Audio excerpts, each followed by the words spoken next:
Okay, magandang araw po sa inyong lahat. Ngayon ay mag-unbox tayo. Order nating scope. Ano po, para sa ating alcohol gun. Ayan.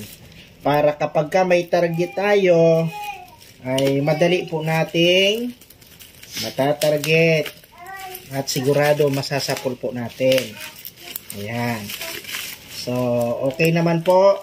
Yung pagka balot, naka-fragile siya at naka-bubble wrap. Ngayon, titingnan natin kung ano ang laman nito. Kung okay yung laman. Kung approved. Okay. Yan. Matagal po ang pagbukas natin. Kasi marami talaga siyang tape. Which is okay naman po yan. Ayan po ha. Kita nyo po yan. So ngayon, ito yung kanyang, tingnan natin. Ito yung kanyang mount. Yan. Okay, dalawang mount niya. Aluminum po yan, aluminum. Ito po yung pinakang scope naman natin. Ano naman kaya ito?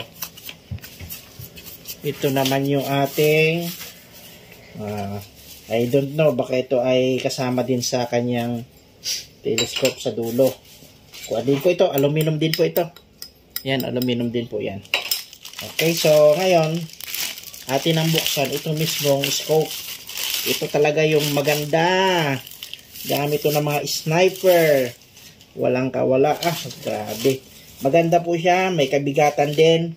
Sang-ayon sa description, ito po ay nasa kalahating kilo, lahat-lahat.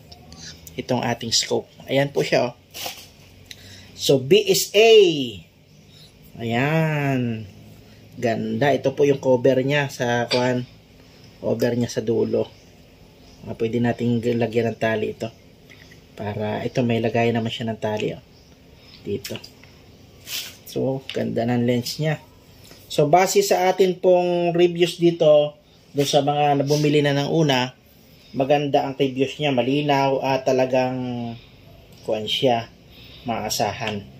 So, another videos, papakita ko sa inyo kung talagang accurate itong ating telescope na ito. Bye now, yan muna. Bye-bye.